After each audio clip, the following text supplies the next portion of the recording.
Hey everyone, welcome back to Beat the Sheet, an Xbox Game Pass challenge. As always, I'm your host Andy Wood, and I'm joined by my co-host Josh. Well, hello. So, on this week's show, we need a tagline for For Honor, but it's just too boring, so we give up making one. Pearlman takes one final pounding as West of Dead returns, and Balan Wonderworld has claimed its final victim. God, what has it done? What have you done, Balan? Oh, You psychotic have you freak. not done enough, Balan?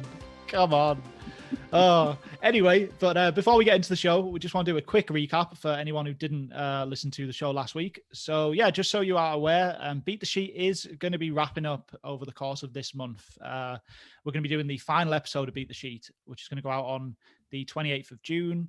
Before then, there's a ton of great specials coming up. We got a World Cup special, which is going to be great. We got a big top 50 of all the games on the sheet. So tons of good stuff coming up this month, but we will be closing this show down on the 28th of June. But before that, we are going to be launching a new show, which we are calling Pixel Mix, which is the pick and mix podcast, because there's going to be a bit of everything in Pixel Mix. That's going to be launching on the 25th of June. So that will actually be starting before Beat the Sheet finishes. And yeah, again, there's more details on that show at the top of last week's episode, so do check that out. But yeah, it's going to be a bit of a variety show. We're going to be covering the biggest games of the month. We're going to be covering all kinds of kind of niche and notable games from the kind of past and present of gaming. We're going to be doing a retro console, like mini console breakdown, where we go over all the games to the mini consoles and rank them in a big crazy list. So yeah, tons of good stuff coming up there. But in the meantime, we do have a few more big episodes of Beat the Sheet. So with that said, yeah, let's get rolling right into it. Okay, there has been one new addition to the Xbox Game Pass service this week, and it is For Honor, the Ubisoft game. How do you feel about playing this game, which I imagine you've had literally zero interest in since it launched about 3 or 4 years ago? I mean, like everyone else, I've had zero interest in playing For Honor.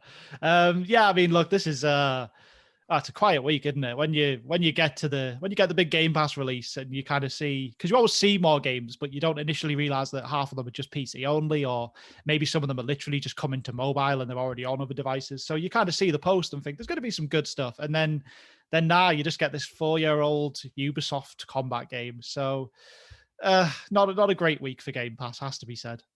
No, it's not exactly inspiring, is it? Even the following week, I believe, pretty much only has Darkest Dungeon, a tough as nails roguelike. So it's just a combination of my two least favorite things. Almost like Phil Spencer hated the show last week and took serious umbrage to the idea of it.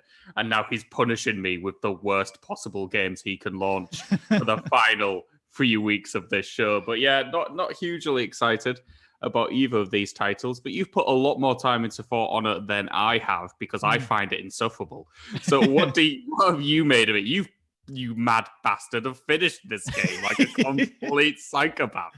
Yeah, exactly. So yeah, I downloaded this just literally yesterday and thought, right, I'll have to at least give this a look, find out what the game's all about, because we need to cover it, we need to try and get some detail on the show about what For Honor is. Yeah, I turned it on to realize I'd actually played a third of the campaign 4 years ago. I'd completely forgot that was something I'd even done. I don't know why I did. I definitely never owned this game, so it must have been in like a free player weekend or something weird. But yeah, so I played the first third of it and wrapped up the other 2/3 yesterday. So I have completed For Honor.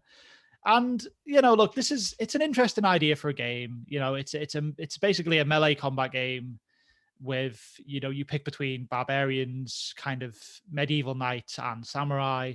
And the combat's trying to be a bit more involved than a typical kind of hack and slash combat game. You kind of use your right stick to block different positions, and you have to like match those up to where the other person's going to attack from to block and deflect their attacks. There's tactical layers to that. It's a combat system we will be familiar with from playing, oh God, what was it called? The Kingdoms... What's the game, Josh? Kingdom Come Deliverance. Kingdom Come Deliverance. There you underrated Xbox Game Pass classics. Yes, like another game where you control almost individual limbs to swing swords, and it's very, very janky. Yeah, exactly. Yeah, so Kingdom Come Deliverance. I mean, that game has about 8 different directions you have to use for the blocking and the attacking. This only has 3. It's just left, right, and up. So it is a bit simpler, but it's fine. It's a bit slow. It's a bit sluggish. I don't particularly enjoy the combat. It just takes a long time to deal with, and also any situation that is a one-on-one just becomes a mess because you there's only so much you can do with the abilities you're given. You still have to try and block every attack. So if you're surrounded by people, they're just going to destroy you, and there's nothing you can do about it. Which again is quite a lot like Kingdom Come Deliverance, to be fair. But getting past that, I played the story in this, the campaign, because I mean we've never claimed to be a multiplayer show. This is very much a multiplayer focused game as For Honor. The campaign exists, but realistically, it's just trying to teach you the ropes so you can go online. But that's not who we are. We don't. Josh can't even play online games. His internet would just give up and die. So that's not what we do. We play. I played the campaign. Takes about 5 hours. You go through a total of 18 levels across the 3 different factions, and it's all right. It's hardly essential for anyone. You should only really play it if you actually do want to try and get into the online multiplayer in this game. It's other than that, it's just a very basic campaign where you'll go through some pretty simple levels, fight off a few enemies. You'll finish every level with a kind of one-on-one duel against some frustratingly difficult and tedious enemy. And then you'll beat them and move on, and then you'll go online. You'll hop online and play that. So I don't know. It's just, I mean, it's a game that's so forgettable that I played it 4 years ago and didn't realize I'd played it. That's what you've got here. So I struggle to give this much of a recommendation. The only bright side I would say is that if you are interested in the multiplayer side, it coming to Game Pass will revive that community. So that's a good thing. If you are interested, there's probably going to be players for at least a few weeks. So now's as good a time as any to give that a shot. But yeah, in the meantime, I think this is one to skip out on unless you want to just kind of play very slow, clumsy combat where you get ganged up on and it's super irritating. And to be honest as well, one thing I have to point out with this game because it's so stupid is when you're in these situations where it's like one of you against 6 other enemies, the most efficient way to kill them is that this game just constantly has friendly fire on. So everyone can hit everyone. And basically just let the enemies chop each other up by accident while they try and hit you. Because they'll all just stand right next to each other, swinging big axes and swords, and they'll just kill each other. So just hold your guard up. Just let them all chop their own friends down. There'll be archers up in the towers accidentally hitting their own team with the arrows. just let them all do the work for you, and you'll get through it if you really must play it. But I think we all know where this is heading, Josh. This is an obligatory Game Pass 6. It's entirely fine. It's it does a few things nice. It still looks pretty nice for an old game, but it's just a bit clunky, and it's just not for me.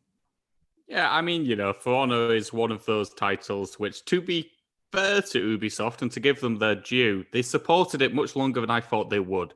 This title came out, didn't sell hugely well, lost its community pretty quickly, but they've determinedly tried to keep it going, put new content in, put new things in, all sorts of stuff. But naturally, I think it's coming to the end of its run, and this is probably one last hurrah for Honor. A damp squib of a video game at the best of times, but this is its final exhale of gas from its decrepit corpse before it moves on to the afterlife to be replaced by, I don't know, a watchtower. It's going to get replaced by that pirate game, isn't it? They're doing that pirate game with ship combat, which is also just going to die a death. So that's why they need to sunset this one, so they can bring in the new uninteresting multiplayer combat game. If only Skull and Bones was ever actually going to come out. Again, I swear they announced that about 5 years ago. They just keep pushing it back out of, I don't know, shame, which is something I didn't think Ubisoft had, but nonetheless, maybe on this occasion. Look, this is perfectly serviceable stuff if you are into that sort of thing. But look, I ain't going to be won over to you on this one, Ubisoft, though I do admire that it's at least slightly a break away from your formula. Though it did come out about 4 or 5 years ago before the formula really started to entrench itself. So, perhaps this was the last hurrah for Ubisoft as a company worth listening to. And the obligatory Game Pass 6 is probably exactly what it deserves. Okay, moving on to our leaving soon titles. Now, we've got 5 games leaving this month, scheduled to leave on the 15th of June, and they are Ace Combat 7, Observation, Night Call, West of Dead, and Wizard of Legend. Okay, so we have, if you are a long-term listener of the show, we've covered a few of these games before. We covered them as they came into the service. So if you want full brief kind of like bigger thoughts, bigger kind of reviews on these titles from when we'd just played them, you can find West of Dead all the way back in episode 3, which I'm pretty certain we entitled Poundin' Pearlman. We did, yeah. Because that was that's essentially what you do in this game. Night Call followed in episode 4, and Observation followed that in episode 5. So we reviewed all of those games in that little stretch of time there. They are all leaving now, but we're going to go over kind of what we think about them now. You know, if time has been kind to them, if we can even remember what happened in some of them, and just, you know, give just some brief thoughts and some actual updates on what we think of these games now. So let's start with West of Dead. All right, yeah. So West of Dead, as you said, we covered this ages ago, way back on episode 3.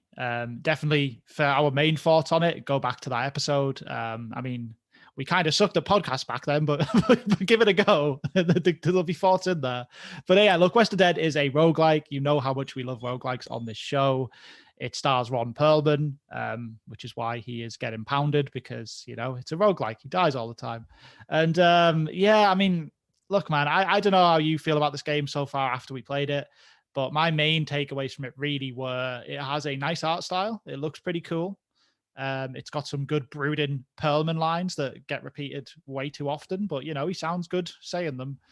And that's kind of where any positivity stops. It's a very slow-paced roguelike. It's almost like a cover-based game with a static camera. You go into all these different rooms, but it's very slow and awkward to get anything done in this game. It's difficult to line up shots. It's difficult to know if you're truly behind cover or if you're kind of maybe peeking out of a corner somewhere.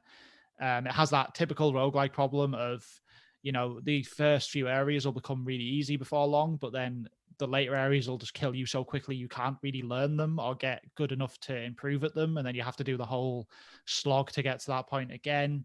And yeah, as I said, it's because it's quite a slow, methodical game as well, because it's a cover-based game. I just don't think that, I don't think that works well with the roguelike structure. You know, you want your roguelike games to be something where you dive straight back in and you're rushing, you know, it's fast-paced, like a Dead Cells or something. You know, you want to be able to just go at it with some energy, and you don't get to do that with Pearlman. It's a kind of game where you die and you think, oh God, I've got like a miserable half an hour slog now to slowly get back to where I was. And yeah, just we didn't come out of this one a fan. I think that's safe to say. No, I didn't care for it at the time. I still, looking back on it, do not care for it much now either.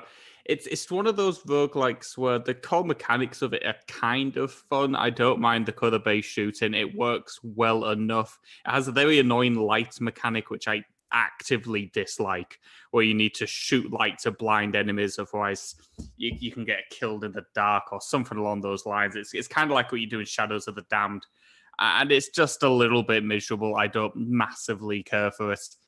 I found it led to more cheap deaths than were probably needed. And also the structure of the game, it's very much a roguelike, this one. There's not much in the way of progression. I think you can keep certain weapons as you unlock and buy them. They'll be available to you earlier on in the experience, which is fine, but you're still relying on RNG to get those weapons. You may have 2 or 3 runs before you even pick up one of the ones you've unlocked again. So there's just a lot of tedium. There's just typical roguelike tedium, which just does nothing for me. And what you've got here, as you mentioned, is a very good art style, some decent voice acting, an interesting enough premise. I like the idea of having to go through purgatory to, you know, get to heaven or hell or wherever the heck you're going, one of the two. And it's fine. It's perfectly serviceable, but it's just too roguelike-y for me. It really is. And this was one of the first experiences with roguelikes that this show had. And I disliked it then, and I've now played about 17, maybe 500 of them. Yeah. So I can't say it's grown on me any further. I probably have slightly more tolerance for its nonsense now than I did back then. Or maybe just a begrudging sadness that this is what gaming is now. So, you know, it's fine. If you want to roguelike, you could play worse ones. You ain't going to beat it, I don't think, in a week or so's effort. It's no, definitely not. Very, very tough. But yeah, give it a go if you're into it, but not for me. Yeah, exactly. I'm kind of the same. It's one of those ones, yeah, you'll never get through it in time because you kind of need to save up kind of currency to unlock certain upgrades to help in future runs as well. So you need to build that up as well. It's just going to take a long time to grind this one out, and I don't necessarily think it's worth it. Back in the day, I gave this one a 4 on the sheet. You did as well, Josh, just in case you needed a reminder. So yeah, obviously we weren't a fan then, and I don't think it's particularly became better in our heads over the last year. No, still a 4. Still a very comfortable 4 out of 10. Okay, speaking of 4 out of 10s, let's move on to our next game. And this is Night Call. Now, Night Call is a detective game where you play as a Parisian cab driver who is, for some reason, being given so many hours to solve a case or he'll be arrested due to plot contrivances which make little to no sense, but would make for a fantastic justice system if this is how it did work. Could you imagine, you just get pulled aside one day and you go, look, we can't solve this case, so if you don't solve it 48 hours, you're guilty. I mean, that would be fantastic. I think to make it even worse, doesn't it, I think you get attacked by the killer at the start of the game. So there's different stories you can pick, but they're all basically the same. It's pointless that there's multiple stories, but you get attacked by a killer, and I think you almost report that happened, and then the police just go, well, you're the best kind of lead we got at the moment, so unless you find him, we're just going to say it was you. And you're like, all right, well, I sure won't report crime in this town anymore after today. Just very strange. I don't know what went wrong in Paris, but I think it desperately needs a visit from our friend Phoenix Wright to try to solve what heckin' justice system is going on here, because it is proper bonkers. But that is just the setup. It's not a particularly good one, but the actual core gameplay of this title is you pick up passengers, you talk to them about their endless problems, and then you hopefully somehow bafflingly glean an insight into what the case is. So most of the time you don't, and sometimes you do, and it makes little to no sense how you do. But you essentially do a shift, you drive around, you pick up passengers, you take them where you want to go. You got to keep an eye on your fuel tank, despite the fact that's a really boring game mechanic, but it's what it does. You got to go get petrol occasionally. And yeah, you just got to try and crack this case in so many nights driving around the city, picking up weirdos. It has a better idea than it does execution. It doesn't really ever come together for me, this game. Yeah, I kind of agree. I do like the idea. Yeah, I'm happy with an idea where, I'm a taxi driver, because you basically, you do these separate nights of your job, and you have to look at the map with all the different people on it and decide who you want to go and pick up. And obviously in a kind of game that's maybe a bit tighter, that would be quite cool, because you're sat trying to make this choice of, that guy might have really interesting notes on the case, but this person over here, that's maybe they're going to give you more money for the job, and you do actually need to keep money coming in in this game as well to pay the bills. So that's another element. So, you have these kind of push and pull kind of ideas where you need to figure out what's best for you. But I just found with this game that all I did is basically just picked up literally anyone, because the game never really gave you any decent steer on who was worth talking to, or who was worth actually, who would actually have any information about the case, and who was just a weird little joke passenger. Because realistically, I felt like at least half, if not more, of the passengers in this game were just there for weird jokes, which most of which didn't land as well. Just strange little weird occurrences that had happened, and that'd be it, and they wouldn't actually help you towards the case. So again, great. Actually really quite a cool idea. I'd love to see this put together in a better package. I think it's really clever, and I like narrative games anyway. We just spoke about Phoenix Wright, which is basically a visual novel with some detective work. That's I'm happy with that. Give me that. But this just doesn't quite pan out properly. No, it just never really clicks into gear. The actual sleuthing as well is very disappointing. Any clues you get stuck on a big whiteboard in your house, which you can kind of look at the end of a shift and make deductions based off it. But you don't really make any deductions. The game makes them all for you. It connects all the dots for you. And it's essentially building up to a moment at the end where you'll get shown 5 pictures and go, which one did it? So essentially, if you don't know, you just guess. Yeah. And hopefully you get it right. It's almost like the justice system was put to you at the end of it. You just get given 5 more pictures of people and go, it's probably him. They're probably going to go to that person and go, well, you've got 48 hours to find out who did it, or we're going to arrest you. Yeah. And this just seems to be the way justice is served in this city. But yeah, it just never comes into gear. As you mentioned, it does have 4 different stories, I believe, which you could go through, but they are essentially the same. So I don't really see why you would want to. You're doing the exact same thing. I just think the way you get beaten up is slightly different. Well, that's it. Like, it's ridiculous because I finished the story on this, and again, look, it's not the best game. We ain't going to be coming out of this with fantastic glowing scores at the end, but I was intrigued enough to be like, okay, I'll at least start up the second case and I'll see what's going on. So I load up the second case. I get jumped again. The police tell me again that I need to find the murderer or I am the murderer, which again is nonsense, all exactly the same. And then the bit that really, really kind of stuck the knife in for me, where I just turned the game off and thought, I'm not doing this, is I picked up a passenger, and it was a passenger that I picked up in the first case. And some of the passengers in this game have they have like dialogue that grows every time you pick them up. So there's actually a kind of story to those people, and you'll learn more about them as you pick them up in the game. So I picked this person up that I'd picked up like 2 times in my first case, and the dialogue was back to as if I'd never spoke to them. So it didn't progress to the next thing they were going to talk about, because it was building somewhere. Instead, it was back to the first thing they ever said, and the dialogue was word for word the same. So I just thought, I can't play a second case of this game if all the characters are just going to have the same dialogue again, and then the only difference is at the end a different face is the one that did the crime. I just thought that was so lazy and so disappointing. I don't even know why they bothered to say there was 4 cases. Like, it just seems like a complete, I don't know, it's just not true. Yeah, it makes very little sense. It's not the case at all. The writing here is fine enough. Some of the passengers are okay. I, like you, aren't a massive fan of the joke passengers, partly because it's just a waste of your time. Yeah. And that's somewhat frustrating. But I do like the passengers you can pick up on repeated occurrences and, find out more about them. That's pretty cool. That's pretty enjoyable. I mean, this game is fine. It evokes Paris quite well. It feels quite French.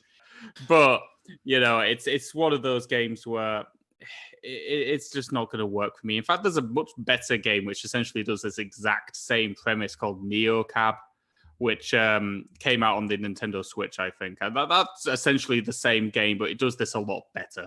You're also a detective trying to solve something or other at the end of so many hours, and it builds to a much more satisfying crescendo than this does, where you just get a bunch of pictures to point at the end. So yeah, that's Nightcall. It's perfectly serviceable, but another game I can't say I'd recommend to be bothering with. Yeah, no, I'm the same. It's another one I'm giving a 4 out of 10 to, simply enough. I just don't think it's worth people checking out.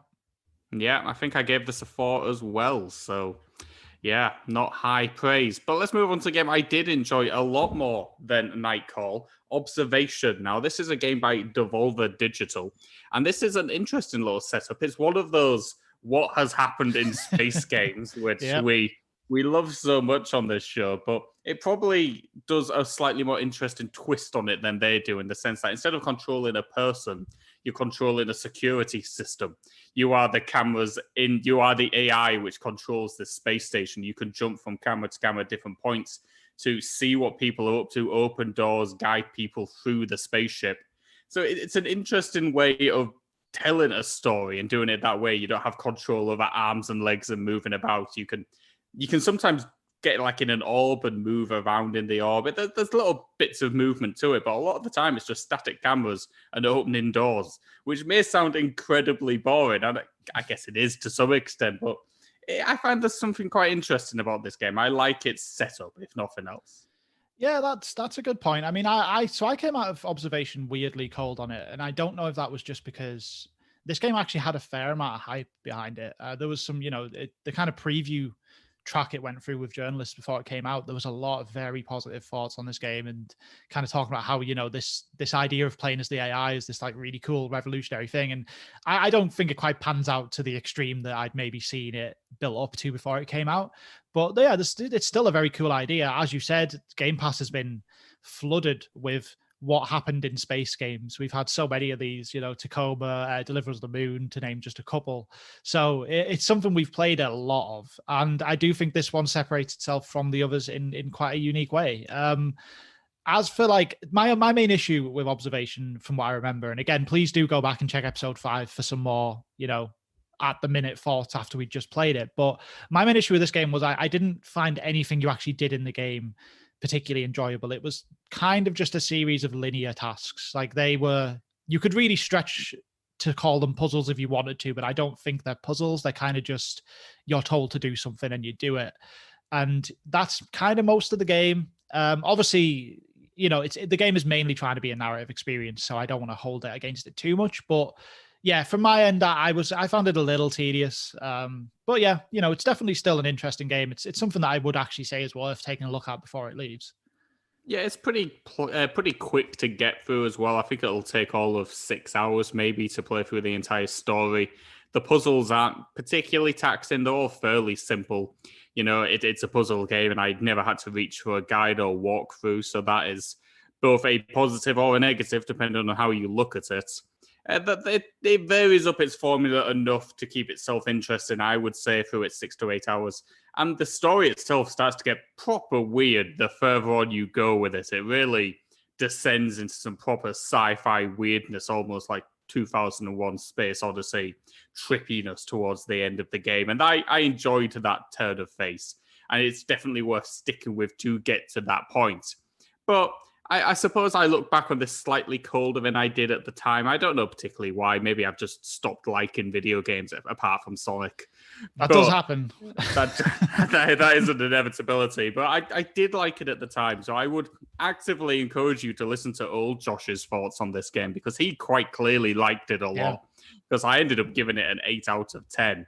So I must have found something to enjoy in it. And there is something to enjoy. I think it has a fantastic score as well. If I remember rightly, I think the music in this game is real good. So there's definitely stuff to check out. I'd say this is the one to play from this little batch of old games, which we've already spoken about. That's the one to go back to and actually think, maybe I should give this my time over these next 2 weeks, because it's definitely the most interesting in a battle between Cab Justice and gosh damn Ron Pearlman. Yeah, no, I agree with that completely. I gave this a 6 out of 10 at the time, so it's not like I'm against it or anything. I mean, realistically, I feel like I was probably even a bit harsh to give it a 6 then. It is an interesting game with some quite clever ideas. So yeah, definitely worth a look. And as we said, for bigger thoughts, do feel free to go back and check out episode 5. Okay, let's move on to some fresh opinions, gosh darn it, who'da thunk it, with our final 2 games for the Leave and Soon batch, Ace Combat 7 and Wizard of Legend. Now, Ace Combat 7 I am playing through at the moment, actually, because I do want to complete this game before it leaves Game Pass, because I always had an interest in it. So this is the very rare occurrence of a game leaving Game Pass I want to play, and we'll try to make the effort to do so. It's only taken 18 months. Gosh damn, who would have thunk it? So I'm going to leave it to you to explain more about what makes this game work. I may jump in with some brief thoughts next week once I've played a bit of it. Yeah, that sounds good. Yeah, I mean, ahead of everything, I would say Ace Combat 7 is a great game. I really enjoyed this. I actually played this just voluntarily, like some kind of crazy person, about 6 months ago. I think it was the Christmas break, and I just picked it up. You know, it wasn't a new edition, it wasn't leaving. Just played it for fun, which is a crazy concept on Beat the Sheet. But yeah, look, this is one of the best kind of flying combat games I've played in generations, really. Going way back to back when. Last time I remember playing a game I enjoyed this much that was about flying planes and ships was probably when the Star Wars games were good, which was like way back in the GameCube era. So it's been a long time. And yeah, it's just a really cool kind of somewhat, it's almost like a Metal Gear thing in a way. I was going to say it's like a modern day military thing, but it's not, because it's also full of stupid nonsense. Like at one point there's a big giant robot bird that they call Arsenal Bird, and it's full of like a bunch of individual rocket launchers, and you have to go and take out the Arsenal Bird. It's like it's basically just Metal Gear nonsense, but you use like high-end military jets rather than just an insanely overpowered man with a cardboard box. So it's that's cool. I'm happy with that. It's fun. It looks really good. It looks great. It's got some fantastic audio effects in this game. The planes in particular sound fantastic. It's got a strange, cheesy, dramatic soundtrack. It's very hard to describe until you jump in. Like, it's full of kind of weird, like inspirational war music, but with like a bit of a kind of Japanese slant to it. That's kind of fun. And yeah, look, I mean, the full campaign, this goes for a while. I think there's about 18 or 19 missions in the campaign, and I was engaged for the whole thing. It cycles through all kinds of different mission objectives. Sometimes you'll be on like bombing raids, sometimes you'll be taking out the Arsenal Bird. Sometimes you'll be trying to fly under the radar, so you're kind of doing that whole you're kind of flying in canyons and staying really low and making sharp turns to kind of stay under the grid to sort of, I think that one's like you're trying to break some people out of a military camp or something. So they make good use of all kinds of different mission ideas and mission designs. They also make a lot of use of weather effects, which are really cool. So you've got like sort of like sandy sort of desert storms, thunderstorms, like levels with loads of wind that like affect the plane and you can feel the plane moving. They use that a lot throughout the campaign, which is great. And yeah, I just think it's a really, really fun, engaging campaign. The only issue I had with Ace Combat 7, which I don't know if it's a common issue or if it was just something that plagued me, but every cutscene I couldn't watch because the audio would constantly stutter to the point where by the end of the cutscene, the audio would be out of sync by about 20 seconds to the video feed. So I ended up just not being able to watch any of the cutscenes. I can tell you they're clearly not that important because I was fine playing the game without even knowing what was in them. But that was a pretty major issue for a game that's been out for quite a while. Like, I was completely unable to watch them. It was just constant stuttering, crackling audio that just fell out of sync. So that's problematic. That's frustrating. But like I said, I came out of this having so much fun with it. I really enjoyed this. I think it handles great. It looks great. Sounds great. Yeah, I gave this an 8 out of 10. I think it's really good, and I think it's well worth people checking this out. I think they'll be pleasantly surprised. Yeah, I really want to play this game. I'm not particularly good at flight simulation titles. I'm actually bloody awful at them because I always forget which way is up and which way is down. It's just I've never. That is a somewhat crucial element. I've never quite got the grips with flight stick controls because I start going down and that pushes me up. And I think, okay, I'll invert the controls. But then for some reason, I've got some muscle memory that tells me to go down. So no matter what I do, I will always be going the wrong direction at some point in a flight combat game, usually when I'm panicking, trying to avoid people. But I think Ace Combat as a series has always been slightly more forgiving to the idiots among us. It's very arcadey. It's a lot more aiming for fun rather than ridiculous realism, which just does nothing for me with playing games. I need big dumb jets going stupidly fast, which I can control on a sixpence. Yeah. And Ace Combat as a series has always done that. I love the fact that this game, Ace Combat 7, I mean, the sixth game in this series came out in 2007. This was a big old break. I mean, there were spin-offs and little iterations in between that time, but in terms of the main franchise, it had been about 12 years before there'd been a Ace Combat game. So it's very cool that it came back. I'm glad that it was reviewed well. By all means, it sold pretty well as well. So hopefully we get more of these games. More weird flight games is always something that I would be interested in. So yeah, I haven't played it yet, but I can kind of feel I'm going to like this game. It feels dumb. And I like dumb It is. things, it's real dumb. So. I could tell you getting more excited when I started talking about that Arsenal bird. You're like, yes, please, stupid Metal Gear. It's just fantastic. That sounds like a Sonic the Hedgehog boss fight. If the Arsenal bird descended with Dr. Robotnik in it, that would be fantastic. So, I'm very much invested now. I know the Arsenal bird is on its way as it slowly downloads to my console. So I'll probably be able to give you some thoughts on that next week's show. A game I can give you some thoughts on, though, is Wizard of Legend, the final of our Leaving Soon games this week. This is a dungeon crawler, very much in the Diablo style, and also a roguelike. And not just a roguelike, a brutally difficult roguelike at that. Yeah, this game is absolutely brutal. And I felt like going into it, because this game has, for what it's worth, quite a fun little tutorial. I like the way this game delivers a tutorial. You're basically a kind of wizardy kid, and you're in a museum talking about this big old magician trial that used to happen. And as you go through the museum, they give you kind of powers to use on like training dummies and stuff. And it all just feels really quite bright and friendly as a game. You can sort of practice these moves a lot. There's a little training course at the end that's meant to like simulate what this trial was. And it's fairly it's fairly painless to get through it. It's quite nice and simple. So you get out of that, and then you end up actually back in the past in doing this big wizard trial thing, which is obviously what the whole game's about, and it just kicks your ass completely. It's absolutely brutal how difficult this roguelike is. I've put a good couple of hours into this to try and get a feel for it this week, and I can't really make any ground at all on this game. I from what I can tell from the look of the screen, it looks like there's about 10 or maybe 12 levels you have to get through to complete a run. I've made it to the second one a few times, but that's been it for me. Yeah, I'm the exact same. I somehow managed to scrape my way to the second level on one occasion, but it's very, very difficult. This is not an easy game at all. It plays quite well, to be honest with you. That's probably the most frustrating thing about Wizard of Legend is I actually quite like its combat system. You pick up all these different runes and abilities, which you can, tailor your build to tackle whichever dungeon you are in. You can buy them on the way through a run. Currency isn't too hard to come by. So you can always keep changing your playstyle and adding to your character. So you do feel more powerful. But unfortunately, just one hit from one of these people just decimates your health bar. Like, absolutely decimates it. And there's so little in the way of health coming back that you can only basically get one health potion and the occasional health drop, which restores all of 1 HP at a time. Like, it's just very little in the way of give. I am almost certain there will be a rune or whatever little power up to get more health. I just haven't come across it yet because it's RNG and it's not here at this point. So if I was to keep playing, eventually I'd get that power up and maybe I could start to make a bit more progress. But this game is tough, man. This game takes absolutely no prisoners. It does not give a damn that you've had this adorably cute tutorial with a wonderful setup. I was actually disappointed when I got sent to the past. Yeah. I was hoping this entire game was going to be just a giant interactive museum, and I thought that would have been really cool. Really cool. I was almost disappointed when it just became a bit more generic. But great setup, plays quite well.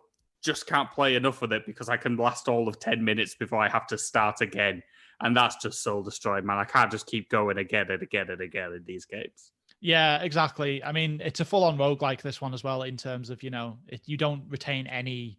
You can unlock more powers and unlock more, runes to give you some sort of, leg up when you start a run. But, there's nothing... You can't pay for more health or pay for more damage or any... There's no way to really increment and build up a stronger character as time goes on. So you do just have to get a lot better at the game. And as you said, as much as this game does handle well, the movement feels fluid, the attacks feel really cool and fast-paced and stuff. The issue is that every combat encounter you get into, you will get hit, and that will trickle away some of your health. And there's just no way for me to be able to sustain my health bar for more than, currently one room. I'm sure if I put a lot of time in, I could get a bit better at it, but it just feels like, you're starting off with about 500 health, and every time I see any enemies, I'm losing maybe, maybe I'll only lose 30 health, maybe I'll lose 100, but I'll lose something. And then as I go through the rooms and through more, I just can't seem to have that thing click that makes this work for me. And another thing as well, which I thought was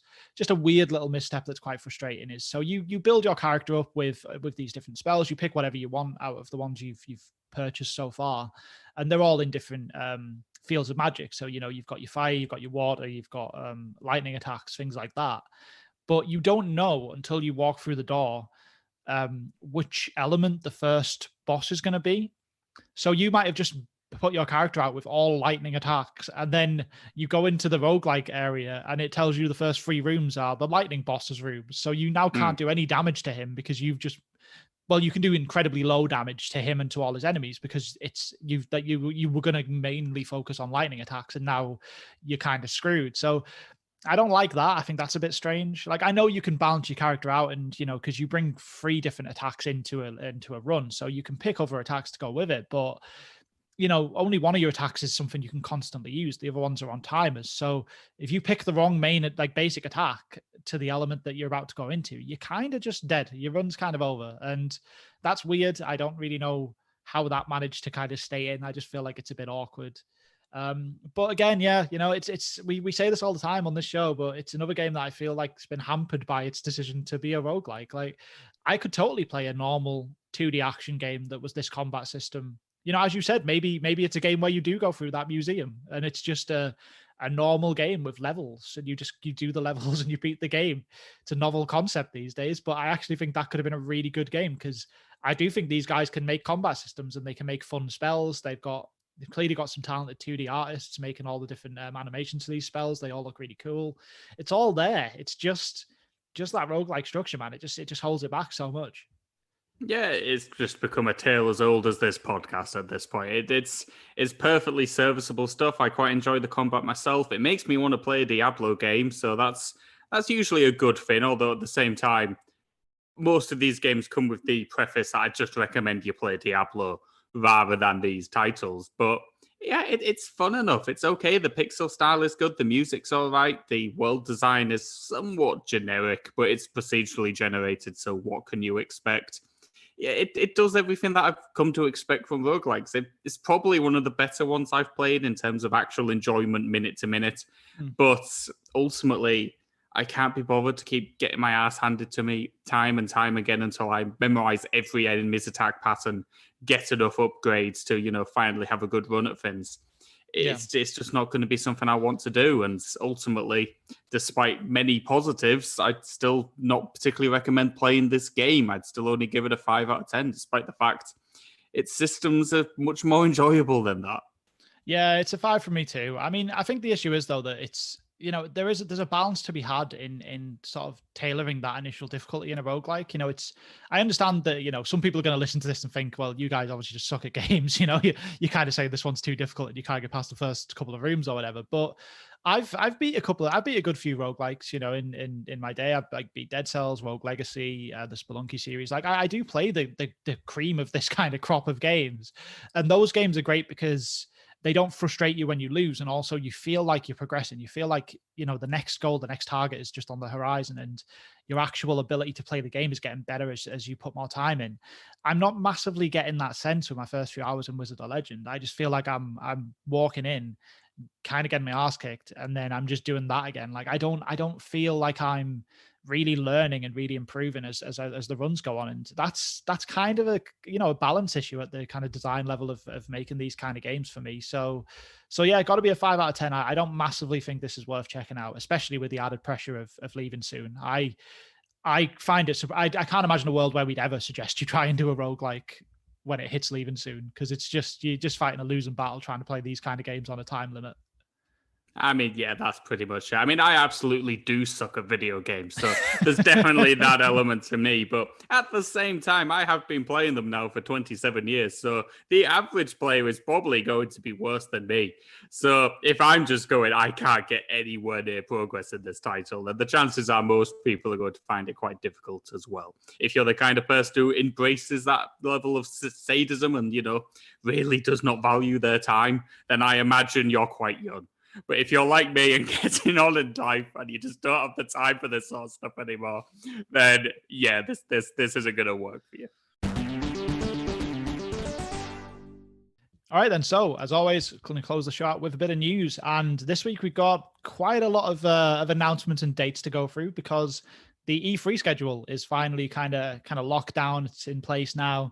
There might be a few little events that show up that have yet to be announced, but we've got all the heavy hitters here. But before we get to E3, let's talk about the best thing of the week, Josh, which is that we're finally getting an event for the Playdate handheld games console, the handheld with a crank. This is finally coming out. I know we've been excited about this for a long time. And yeah, we're getting an event on the 8th of June, which is going to go over basically all the details we need to hear, basically, when we can finally pre-order this thing, when it's coming out. It's now launching with 24 games in its first season. So for those who don't know, basically when you buy this handheld, you're going to get a game you're basically going to be able to download a game once a week, or it might even be twice a week now because they've doubled the lineup. You download those games for free as a kind of thank you for buying the console, basically. So you're getting all these free games. There's some cool developers involved with that. And yeah, it's just a real cute little handheld with a crank on it. So very excited about this, Josh. Yeah, finally some news. Yeah, I can't wait to get my hands on the Playdate. I'm slightly uncomfortable in the sense that it looks like the distribution isn't fantastic for this console. It looks like it's going to be very much USA only, and you're going to have to import if you're in any country other than that. I understand it to an extent. Panic, who are developing this console, are a very small indie studio, essentially. They don't have a lot of budget behind them, but it's perhaps a little bit of an oversight not to at least have one base in Europe. It's a big market, as Europe. You'd imagine you'd get one there anyway. They're going to be building the fins in Asia, so you'd think they should be able to get them out to Asian consumers pretty cheaply as well. It just feels like they've not quite got all the groundwork they need to actually launch this fin properly. I mean, import fees and taxes are going to really hammer us over here in Europe. This fin's already seen its price increase to $180. you're going to add on import and taxes. We're going to be looking at over £200 probably for this thing, if not more, by the time it launches. A lot of money for a handheld, certainly a handheld which potentially after these 24 games may never release another game for it. It's all dependent on how successful it is. So there's a lot of outlay there for potentially nothing back in the future.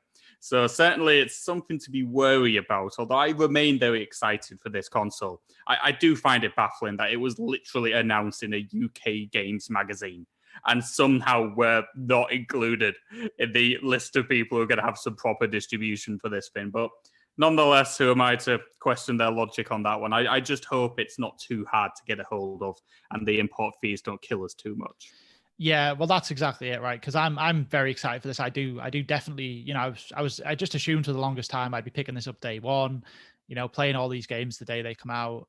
Every Playdate console is also a kind of fully capable developer kit, and obviously I do a bit of games development, so I'm really looking forward to messing around with that too and making like silly little things of it. So a lot of reasons to want it, but I'm massively concerned about this import situation because it seems like the best they've been able to say so far is that if you import it from the UK, like all the fees will be there up front. So you should be able to see all the costs involved, like rather than it being a case of, you get a surprise bill once it comes into the country, which it's all well and good saying that, but I don't know, man. These things are always messy. I mean, there's no guarantee that is the way it's going to work. I mean, I bought like a wallet from the Blizzard store once, and about 6 weeks later, a bill came through my door for more money than the wallet cost in fees, like import fees and stuff. And I was like, how has this even happened? So I don't know. I'm a little concerned, if there's enough reassurance that all the costs we see on the page are the final cost and it's not too painful, maybe I'll import one. But the issue is that one of the big selling points of the Playdate, as well as the fact, it's a bit of a throwback. It's like, lovely black and white screen. It's got this crank on it, which is great. It's got weird little unique things, but also it was meant to be a kind of fun little cheap alternative, right? And if this gets up to the price of, let's say with import costs, we're looking at like $250. That's starting to be around the price of a Nintendo Switch for a little wacky Playdate console. And that's getting a bit silly. So I don't know. I'm really excited for the event. I'm sure I'll see some crazy games at this thing that make me go right back into the camp of I'm just going to get it anyway. Like sod my wallet. I'm just going to buy it. but nonetheless, it's good to get some news, but definitely a little concerned. Yeah, looking forward to the event though. It's a cool little idea, is this, and I wish it all the success. I just hope it's really thought through its worldwide audience on this one because I want to buy one. I want to play it. It looks really fun. All right, then. So moving on to another show that's on this week before E3 is the Summer Games Fest, which is on the 10th of June, which is the Thursday. This now kind of preludes E3 every year, hosted by Jeff Keighley. And, should be a good show. They're promising 12 world premieres, which will be out before E3. I should really say that properly. Sorry, promising 12 world premieres. But, that'll be good.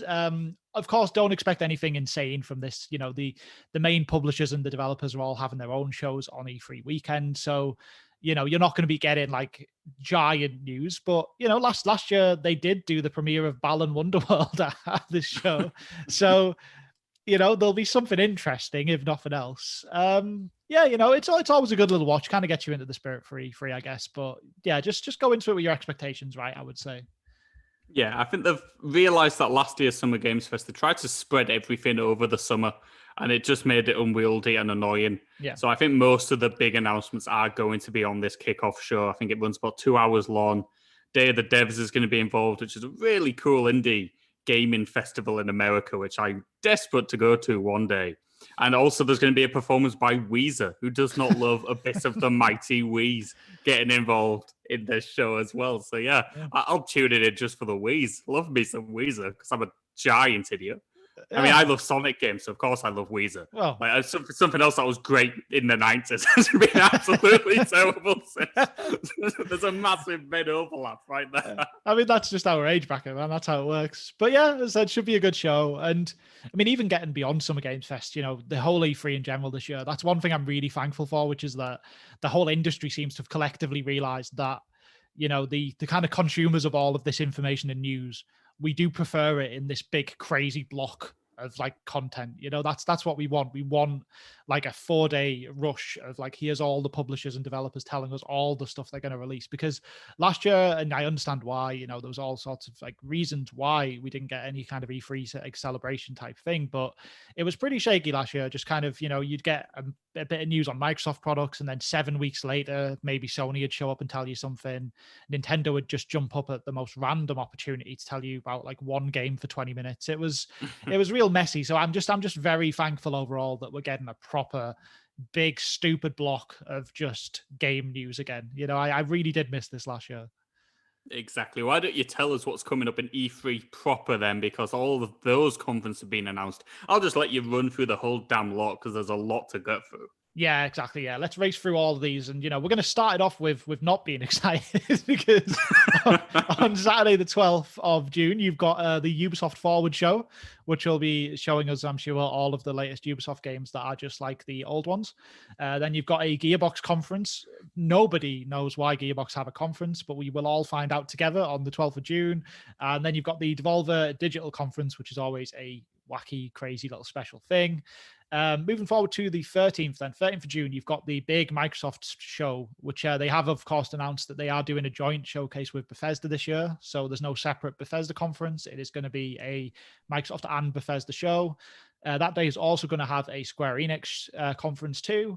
And it will have some kind of reveals from Warner Brothers games. So that's not going to be a conference, but there'll be some reveals there. On to the 14th, we have indie conferences is what we have on this one. There's no more details on that. It's just conferences from a variety of indie developers is the only thing it says on the E3 bulletin so far. That could be literally anything. There's no way of knowing what that is. We will see.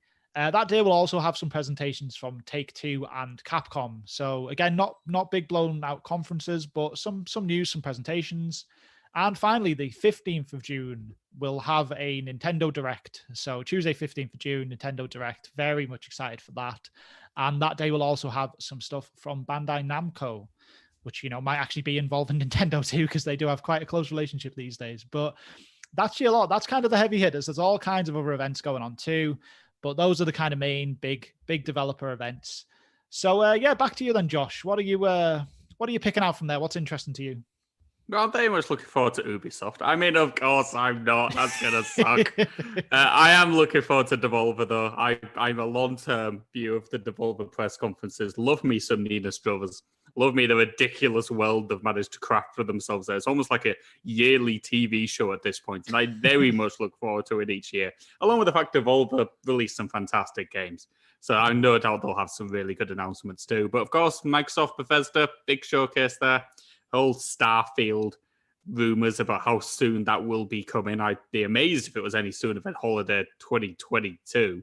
But You never know. Maybe they could squeeze it in quick. And my boys, Nintendo, we all want to see what they've got coming. There's got to be something pretty good, right? Maybe a Phoenix Wright game. Can we get a Phoenix Wright 7 in the house?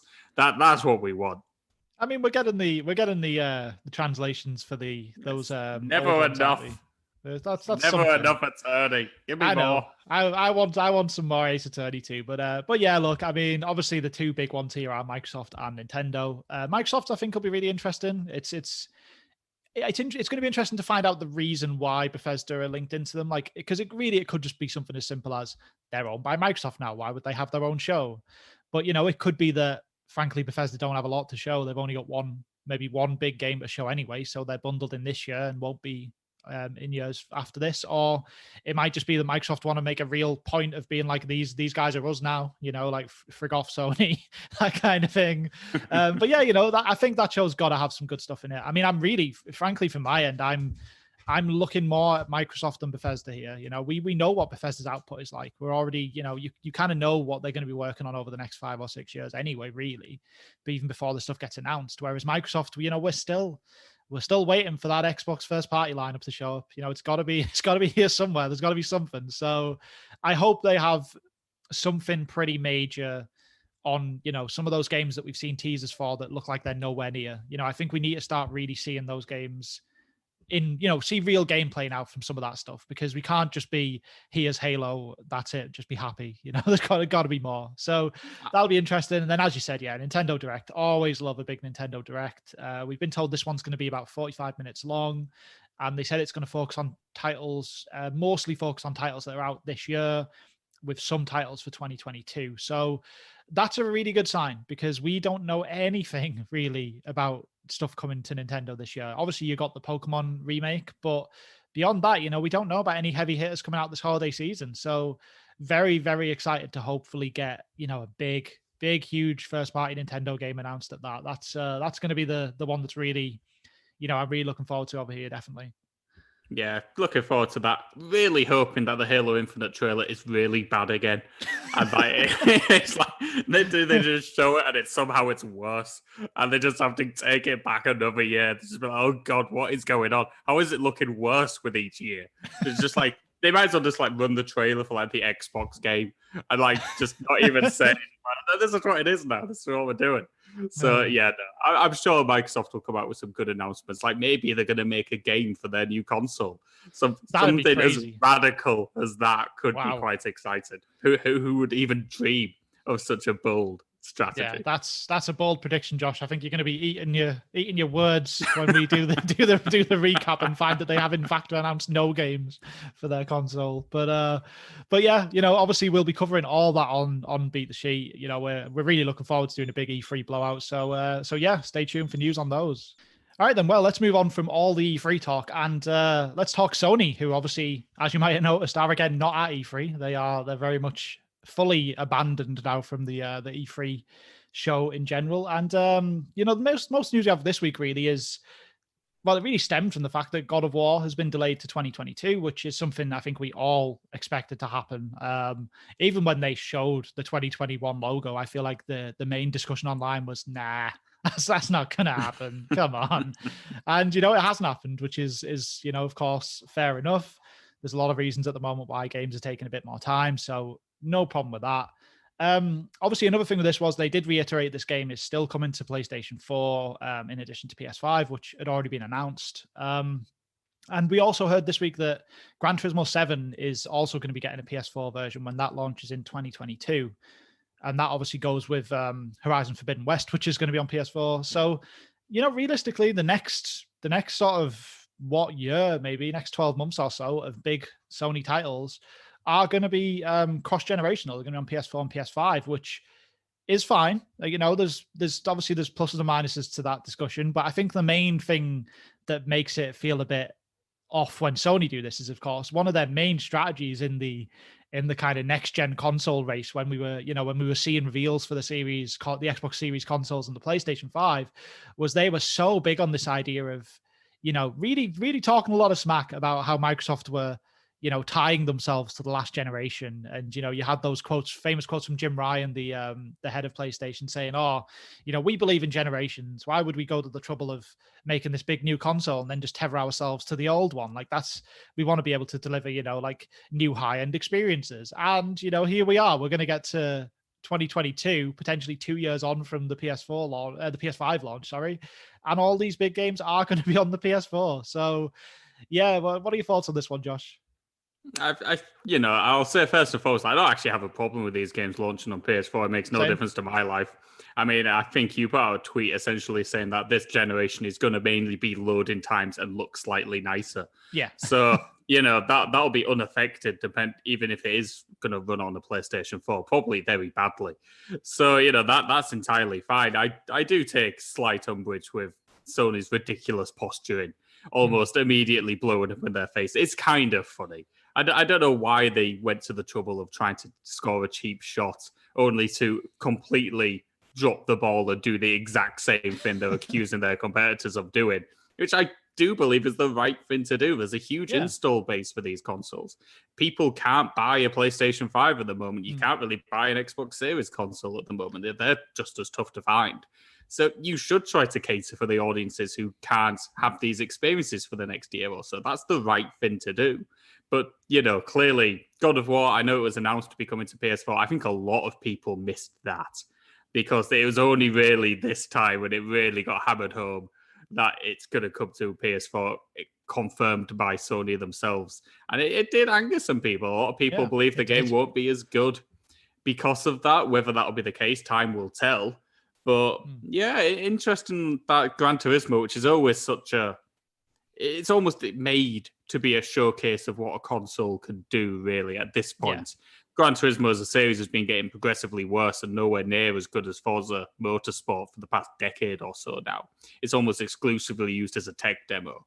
So interesting that they're going to bring that to PlayStation 4 as well. That did surprise me. I didn't see that coming. But yeah, interesting stuff. It's upset a lot of people, if nothing else. Well, that's the main thing, isn't it? Like, I mean, again, obviously, as we said, it looks ridiculous when they took all those jabs and then they've completely, it's just not panned out, right? Like, you're going to get to the point where the PS5 will be 1 year old and the only exclusive games will probably be the Demon Souls remake. So that's on PS3 and Ratchet and Clank. That's basically going to be it, right? So they've obviously postured, they've took shots at Microsoft and then just did the exact same strategy as Microsoft. That's a bit rough, but at the same time, I think it's ridiculous how angry people are getting about some of these games coming to PS4, because I just think, as you said, people are really struggling to buy the PS5, so that's a big problem. The last thing you want is a huge PlayStation fan literally not being able to play the new God of War because he can't even buy a PS5. That's ridiculous. So we don't want that. And yeah, as I said, I did post someone on my Twitter saying that realistically, at least the first few years of this generation, they are just going to be, here's some really fast loading times. And here's those games that were running at like 1080 30 or 1080 60 on your old console. We can now do them at 4K 60 or, maybe even like some kind of 120 frames stuff on the new consoles. Like, that's just kind of where we are right now with generational improvements. Like every time a new console generation comes out, the kind of the like extremity of how big an improvement it is going to get smaller every time. And I think for this generation, that's kind of the main thing, is these super fast loading times and these higher resolutions with better frame rates. And you're still going to get that. Like, I don't think for a second that God of War, like Ragnarok, let's call it might not be the real name, but let's call it that on PS4 is going to be, it's going to chug along, whereas the PS5 one will be beautiful. It'll be a smooth 60.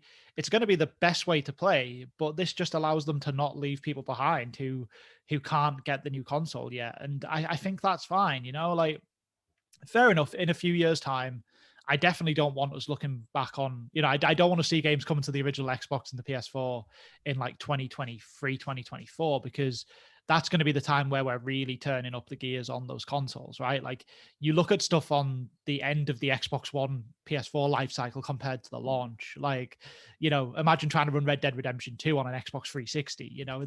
There's no way. But the stuff from the launch of those consoles, by all means, you could play that on the last gen if you really wanted to, like, with a couple of exceptions. So I just think it's fine, and I just think, it's worth poking fun at Sony for their kind of posturing, but beyond that, it's not an issue at this point. I think it's just for the best.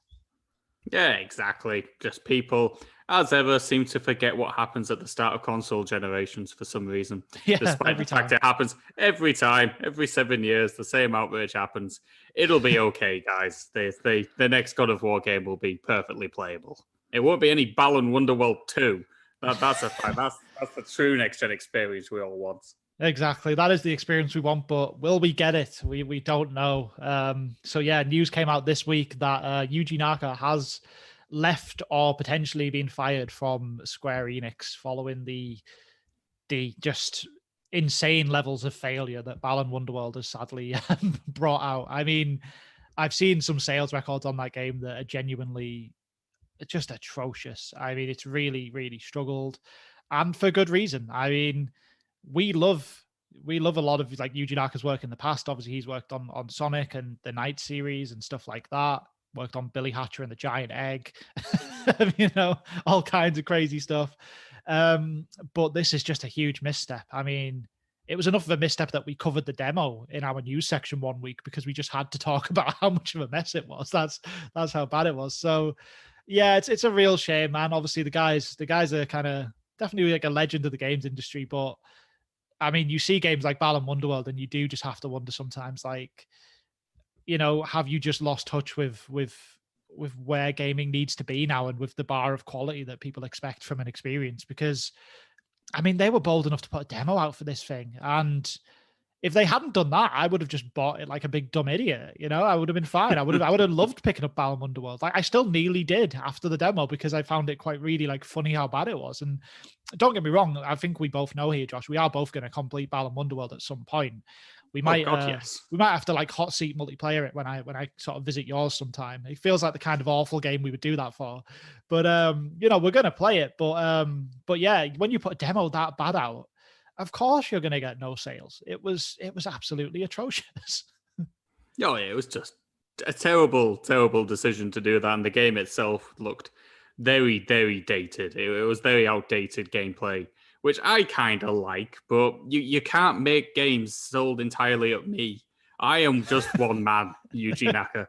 I love the fact that you've just got a picture of me gurning on your design whiteboard and going, let's make it for this dude and we'll sell millions of copies. But unfortunately, you'll only sell a copy to me. And even I won't buy it until 6 or 12 months down the line. I mean, this whole thing is quite sad, partly because Yuji Naka was very upfront in saying that he felt like this was his last chance, that if the game didn't sell well, he's going to struggle to get funding to make any more.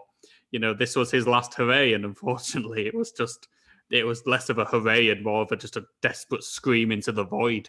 It just didn't come together in any correct way. And although I look forward to playing it, and if he was to announce a sequel tomorrow, I'd still be excited for it because I'm so fundamentally broken. When it comes to any form of platformer, I will just take what I get. So look, it's very sad, but perhaps inevitable.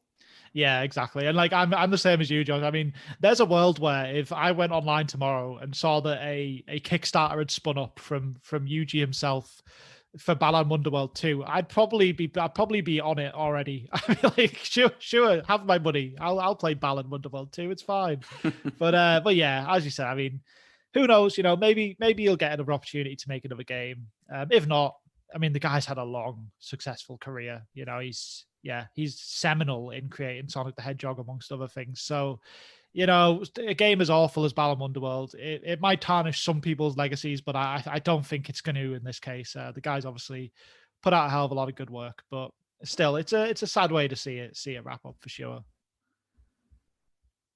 Well then, that's the end of the news this week and the end of the show. So in the meantime, if you want to catch us on Twitter, you can find us at Beat the Sheet. If you want to drop us an email, you can find us at beatthesheetpodcast@gmail.com. So until next time, I am Andy Wood, and I am still at 75% on the sheet, which is probably where I'm going to end, I think. And my name is Josh Dimson, and I remain on 65% of the sheet, where I will almost certainly end. But you never know. Maybe there'll be a late surge. It could still happen. Yeah, maybe they'll surprise Add Balan Wonderworld next week. Who knows? We'll have to see. Anyway, thanks for listening this week, guys, and we'll catch you next time. Goodbye.